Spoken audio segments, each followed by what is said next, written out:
are suppressed emotions! Hello, and welcome back to Embodying Mystical Mac. I'm Mac, and if you're new here, thank you so much for joining. If you are returning, thank you so much for coming back. Today, we have a very impromptu video because the Inside Out full trailer has released. So if you are new here, maybe you don't know, I have been doing some trailer reactions. This one actually is a follow-up because I did do a teaser trailer reaction to Inside Out 2, and now I will be doing this full trailer reaction. We have a 2-minute and 24-second trailer here, and I'm so excited because I love Inside Out, and there are some of the movies that I feel the sequels have been really good. Like, I really enjoyed the Troll sequel. I still haven't seen the third one yet. That is coming.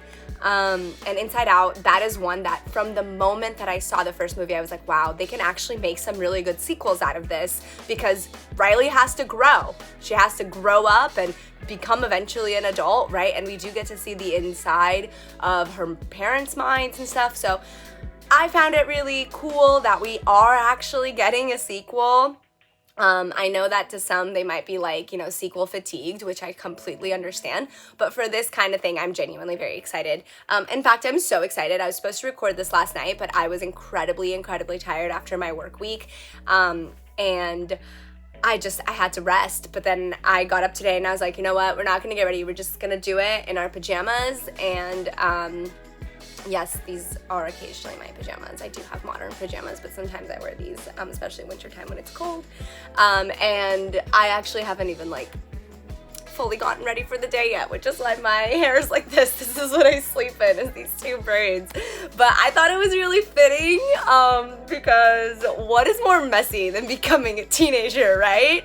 So let's just do it. Let's get into this Inside Out trailer. I'm genuinely really excited. So get my headphones in, prop my computer up here, and let's go.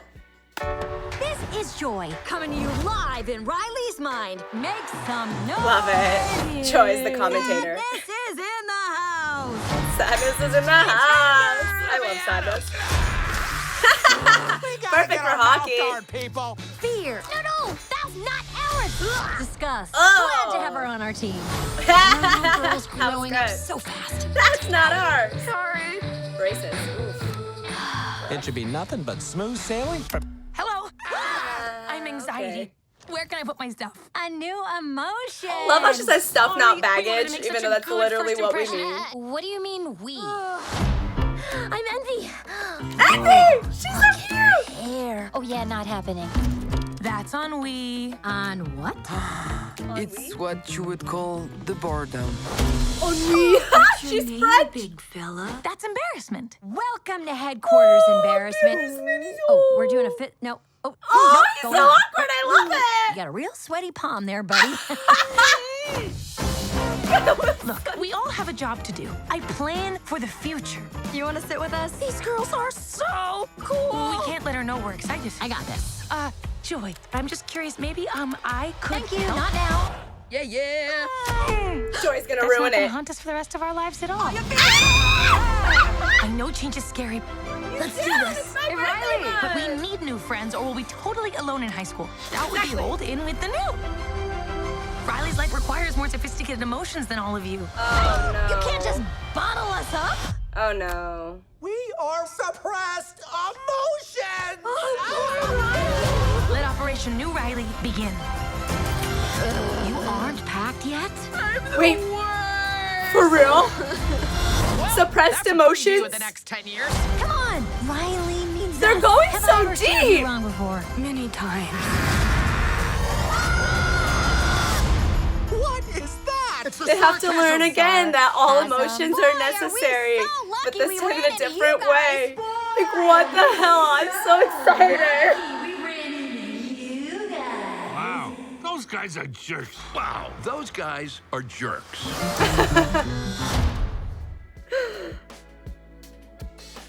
Okay. Okay. Did not see that coming. I did not see anxiety becoming a dictator. But that is so fucking accurate. from someone who literally was I was just talking to my partner the other day about how I feel like I've become so much less anxious over the years. And that's like a combo of things. It's, you know, getting diagnosed for my actual neurodivergencies, like that's really helpful. But also like, you know, going to therapy for those things and learning how to accurately monitor all that within myself so that I'm aware of what's going on. Like that is what's created a lot of room for my anxiety not to run my life in the way that clearly Riley's anxiety is gonna try to run hers. And the whole like, we are suppressed emotions, like, oh my God, I get so excited when kids' movies bring up these like very real, very adult things that happen that genuinely affect us so greatly. Anybody who's had suppressed emotions knows that. I mean, I think everybody on this planet has some suppressed emotions, just because by virtue of humanity, unfortunately, not being the greatest at rearing children, you know. When I say it like that, I'm not saying that there aren't beautiful parents that out there. There are. I've been a nanny for over 10 years and I've met the most wonderful parents. I've worked for them. They are gorgeous. They're beautiful. They care about their children. They do the research. All of that good stuff. I just mean that it's this revolution of parents like doing their research, actually learning what's developmentally appropriate, doing what's developmentally appropriate, avoiding the militant practices that create trauma from neglect and shame and identity suppression and all of that stuff. That is a very new thing. Like the term gentle/responsive parenting /respectful parenting, you can use it all interchangeably. This is very new. It's come about in like just, I swear, these last couple decades, like really come into full force. And even then, you still have so many what I'm gonna call militant /old-fashioned parents who are looking at people who are proponents of respectful and responsive parenting, and because they see the word gentle, they just assume that that's not parenting, but they don't examine their own practices and don't assume that, you know, forcing your kids to do things that they don't want to or dress like they don't want to because you will feel a certain way, etc., whatever. They don't see that as not helpfully parenting, even though studies have shown, and I will not even lie to you, lived experience, not only from myself, but from many people that I know that had crossover experiences to mine, that weren't even like, you look at their childhood and it's not an ACE, right? Like, I don't know if you're familiar with like the ACE studies, but essentially this study that was done where it measures toxic stress in children, and apologies, it's been a long time since I've looked into this, but essentially the more ACEs you have in your childhood, the harder it'll be for you to accustom yourself and adjust yourself to being an adult. So ACEs could mean, you know, CSA, neglect. Those are the two that pop up because those are the two most prevalent. But having, you know, abuse of certain things like substances in the home, like all of that can contribute to these ACEs. And in these studies, it was shown like the more ACEs kids have, the harder it'll be for them to adjust in adulthood. The more likely it will be that they have chronic illnesses and CPTSD and all that good stuff. Good stuff. And the fact that we have that spectrum, but then we have this like kind of interim of parenting from parents that are like, I turned out fine, but they're using that to not do research, to not honor their kids' developmental stages, and to say that the way that things were done for them, even though by virtue of them deflecting with, well, I turned out fine, clearly you didn't turn out as fine as you could have, that is still very prevalent, and those parents are still, a lot of the time I see in comment sections and things, still very much even kind of like judgmental of the respectful and gentle parents, even though the respectful and gentle parents, from my literal over 10-year nanny experience are the most successful parents. And when I say the most successful, I mean their kids respect them, they listen to them, not because they're afraid of them or afraid of consequences, but because they genuinely understand what the parents are trying to communicate. And even when they don't understand because they're emotionally dysregulated or whatever, the practices of respectful and gentle parenting and responsive, whatever the hell, I like to call it respectful because it's a better distinction.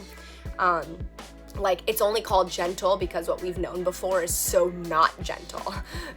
But really, it's respectful parenting. It's parenting your children while still treating them like adults, not adults, like still treating them with the respect that you would give adults. There we go. You don't treat them like adults because they're not adults. However, you give them the respect that you would any grown person, right? And when I say the respect, that doesn't mean you allow them no boundaries. That doesn't mean you allow them to behave like a full-grown person. No, it's different. It's just you give them the respect that you would any human being. And unfortunately, kids have not been considered worthy of respecting up until this point, which is how you get parents that are neglecting their kids or saying, you know, and when I say neglecting, it doesn't have to be full-blown, you know, call CPS neglect. No, I'm saying their child wants to, you know, wear this fun outfit and the parent is mortified because they think that the outfit will embarrass them. So they shut that down real fast.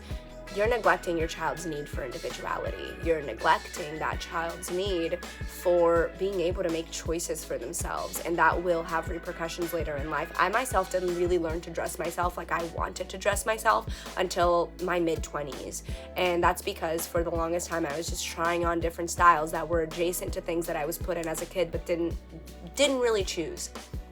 I can only use my personal experience here. Obviously, I'm not a therapist or anything, so I'm using personal experiences to just kind of help you guys see how these little things that don't seem very traumatic at all can later have effects that are just undesirable. Like maybe, no, I'm not like insanely, oh my God, I don't know who I am at all because I wasn't allowed to dress a certain way when I wanted to as a kid, but there is a very real like piece of me missing in my mid-20s when I was like, wow, I don't really know how I want to represent myself towards the world. So when I'm talking about like neglect and things like that, it does not have to be extreme. These things actually, when we're kids, these things in minor doses can have irrevocable effects, and effects that will only be dealt with if they go to therapy sometimes. So whenever, all that long-winded rant to say, whenever films, especially kids films, decide to hammer into things like parenting, into development, just in general, into psychology, all of these things that genuinely, when we understand them, we not only learn how to properly raise kids better and create a better society, but we learn how to properly reparent ourselves better. Like, I love that the term suppressed emotions is played for a joke in Inside Out 2. You know why? Because there will be little kids around there imitating, what's his name? Is it Disgust? No, it's not Disgust. Fear, imitating Fear, being like, we're suppressed emotions, and they're not even know what they're saying. They're not even gonna know what they're saying until they're a little bit older and they start to fully understand. And I love that because we're planting these little seeds for them to start to understand these like big concepts that will probably help them later in life. Like, as a collective, I feel like a lot of women have suppressed anger, especially women of a certain sort. I'm not entirely sure what sort. I can't make that speculation. I just mean, like, I myself know, and I know a lot of women like me who took a long time to get to this place where, like, we felt okay to feel anger. Because anger wasn't, you know, a girly thing to feel. Because anger wasn't okay for us to feel. Because if we were to want to flip over a table, then that's not ladylike behavior, and that's not okay. But the crux of the fact, or the crux of the matter is that emotions are kind of like a stepping ladder. One of them leads to another. And the only way to really move through emotions is to do just that, is to move through them. So when all we're doing, let me use myself as an example, when all I was doing when I wasn't allowing myself to feel my anger, first of all, it's not that I never felt it, I just ended up feeling it in the worst ways possible. Like, I would lash out at people that I loved, or really fun story from when I was a kid, or I would kick a wall so hard I would potentially break a toe. That really did happen. I've only ever broken one bone, and it was that toe. And it was because I kicked the wall, because I was so angry as a little girl, like a little, like 6-year-old girl. And I mean, that just should say something right there. Trust me, I have psychoanalyzed this for years. But that's just like a very extreme example of what happens when we're not allowed to genuinely feel our feelings like up front. We have to let them just fester and fester and be suppressed and be bottled up until that bottle explodes and we end up kicking a wall and breaking our toe, or calling the person we love the most in the world an asshole, or insert roundabout way that anger gets expressed that just ends up hurting you in the long run, and even in that moment. So to be inserting these things like suppressed emotions, to be inserting, even like, though I don't love this idea, right, that like anxiety is going to put all of our emotions that we know and love in a box and like make them essentially go through this whole journey again of finding their way back. It's very relatable and very real in the sense that when you do have anxiety like that, it does take everything over. And I love how Inside Out is just like beautifully personifying it. I love how embarrassment almost seems to be like the bodyguard, right? He's quirky and he's awkward, but he is the biggest of them and he's got the most muscle. And we know we will do quite literally most things to keep from feeling embarrassed, right? So it's all very interesting. I thought that Envy was really cute. I thought Envy was gonna be like, you know, I don't know, I guess like a Disney witch hag sort of vibe, but I love that instead it's like, she's like this little girl who's just like so envious because she feels like she could never be any of these things. And I thought that was cute. I thought that was sweet. I love Boredom. I forget what we called her, but love that she's French. I thought that was a really, really, really funny joke. Kind of reminds me of my French teacher in high school a little bit, just the way she talks and things like that. But yeah, no, you know, I love this. I'm really excited for this. This is very much, I don't know what I was thinking later or earlier years ago when Inside Out came out, but I definitely was thinking like we can introduce more emotions, we can introduce more complexity, we can really do something fun as Riley grows older. And especially, I even had the thought, I was like, oh, especially when she enters into teenagehood, like, woo! And I love that. This is just wish fulfillment for me. I'm super excited. Let me know what y'all thought about this. I thought it was very like cute. I thought the points that they're making are very fitting from a mentally ill and occasionally mentally unstable person myself who does struggle with anxiety, who does have a couple of neurodivergences that makes this brain a lot more chaotic than I probably display it to be. It all felt very real, very relatable, and I'm really excited to have fun with these very complex psychological topics. Just kind of like we did in Inside Out 1. Of course, it was a little bit less complex, but that's the point, right? This is the journey we're going on. We're growing on, that works too. We're adding complexity as we go. Before it was these pure orb emotions, and then we realized emotions can actually mix, and it's actually a good thing if they mix. And now we're introducing brand new emotions, and we have to figure out how to mix all of the emotions that we have together to create this stable control center inside Riley's mind, right? So I'm stoked. I think it's gonna be cute. Let me know if you liked my disheveled look today. I thought it was very fitting. I thought I kind of channeled Riley in that moment in the trailer when her mom's like, you haven't packed, you haven't done anything, and Riley's just like, ah. That's me right now, so yeah. Thank you so much for being here. I really, really appreciate you. If you've made it this far, please consider liking the video. Please consider subscribing to the channel. Please consider clicking that bell because I post regularly, but I don't post on a schedule. And especially these trailers, they are popping up on me, okay? Like they are just showing up out of nowhere. So you might want to have that bell clicked just so you know exactly when all these things come out. Next, let's comment, you know what, just comment whatever emotion emoji you want, like whatever emotion emoji just really resonates with you at this moment in time, comment that, and if you want to let me know why, that's great, but you totally don't have to. Like, if you put the nauseous emoji, like, you know, I'm so sorry you're nauseous. Don't know why that one came to mind. But that's a fun little game I've been playing. I love emojis, so it's kind of a fun little way to see who's made it this far and, you know, to see how you guys feel. Next, you can find me on social media. You can find me at Embodying Mystical Mac. I also have a music account called @MacInTheMusic. I'm on TikTok as well as on Instagram, albeit I'm a little bit more active on Instagram. And just so you know, I did enter this awesome karaoke competition. It's in partnership with an organization called Help Us Adopt. The competition is called Karaoke Knockout, and I am competing to be one of 8 live competitors in LA. And I'm gonna get to sing some karaoke with some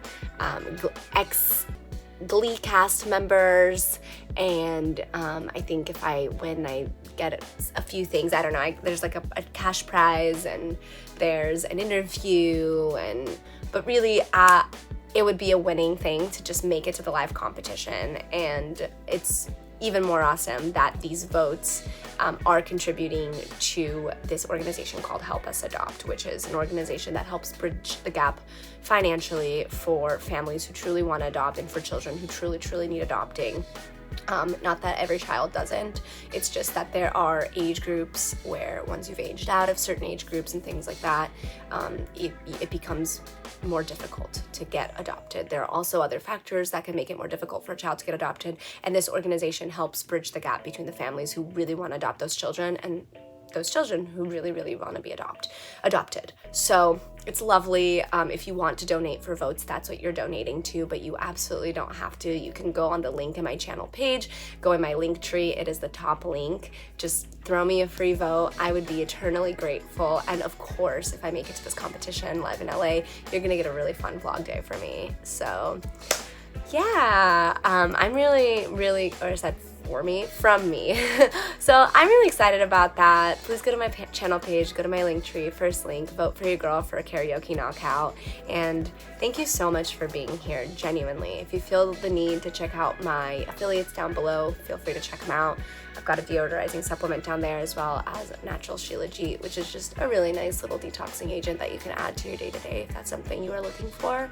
And then I also have how to book a tarot reading down there. I do tarot readings, so if that's something that you're interested in, you can find all that information in the description. And thank you so much for being here.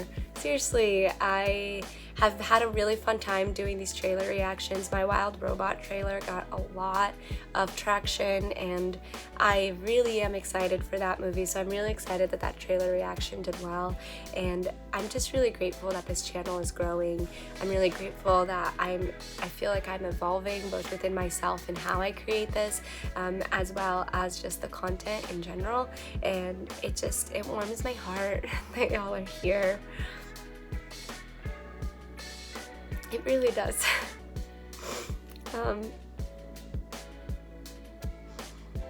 I didn't know this was my dream, and then I found that it was my dream, and I didn't know that I could do it.